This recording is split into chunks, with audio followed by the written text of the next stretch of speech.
Hi folks, it's Evo here from Thundermist Lure Company. Welcome to today's episode of Thundermist Fishing Tips. So glad to see you, and in fact, if you're tuning in for the first time, feel free to subscribe and hit that little bell icon beside the subscribe button to be notified every time we issue new episodes. And on today's episode, folks, I want to talk about three key ways to rig a worm for maximum effectiveness. Now, we all grew up fishing with worms as kids, and now as adults we still use worms. And if you throw a worm in the water on a hook, chances are you're going to get a bite. But these three ways are a way to maximize your effectiveness with different species of fish. So let's start off with panfish, perch, sunfish, crappies. I've got a very small leaf worm here, and these small thin worms are ideal when it comes to panfish.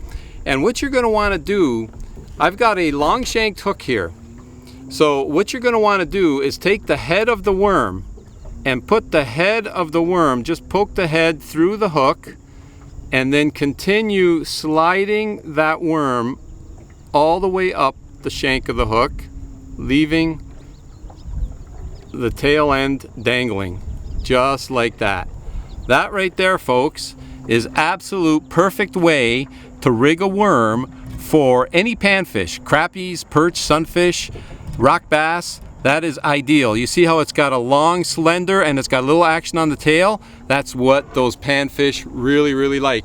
This will trigger more hits on those panfish. All right, let's talk about game fish. So for game fish, I also have a long shank hook here, but this is a bigger long shanked hook. That last one, basically for panfish, I like to use a size 6 or size 4 hook.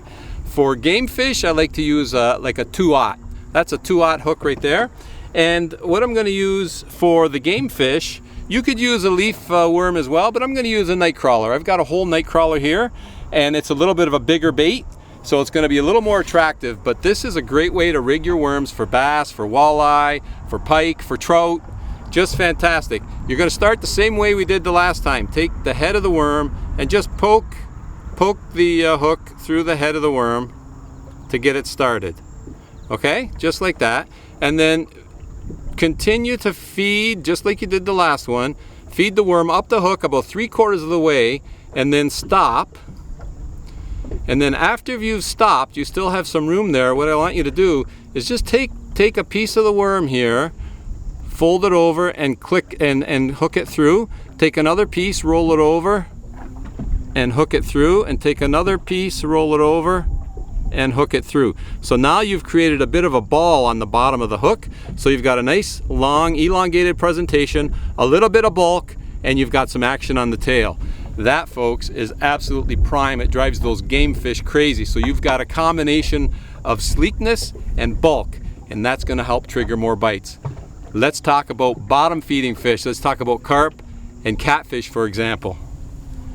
Okay, now for carp and catfish, you don't need a long shanked hook. The reason I like those long shanked hooks for panfish and game fish is because it makes it for easy hook removal. But for catfish and carp, you could use an octopus style hook. So again, I'm going to use a whole night crawler. Same thing as I did for the game fish, except this time you don't want a sleek. This time what you want for those bottom feeding fish is you want bulk. So what you're going to do is just poke it through the head, and then just bring it up on the shaft, and then poke it through again.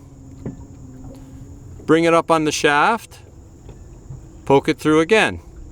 Again, bring it up on the shaft, and keep doing that. Bring it up, poke it through, bring it up, poke it through, bring it up, and get that little piece of last tail there. Now you see the difference there, folks. Now we've got more of a bulk. It's more of a bulky bait. It's not a long, slender bait with a little bit of action. It's mainly bulk. And that's, folks, what the catfish and the carp want. They want more bulk. So those are three very effective ways to rig a live worm. And like I said, we've grown up using worms, and why not keep using worms and have fun as adults? If you get an opportunity, get out there, do some fishing. Whether you use worms or live bait, doesn't matter, or artificial baits, just get out there and spend some time on the water. I want to thank you ever so much for tuning in to today's episode of Thundermist Fishing Tips. And as always, folks, until next time, good luck and good fishing.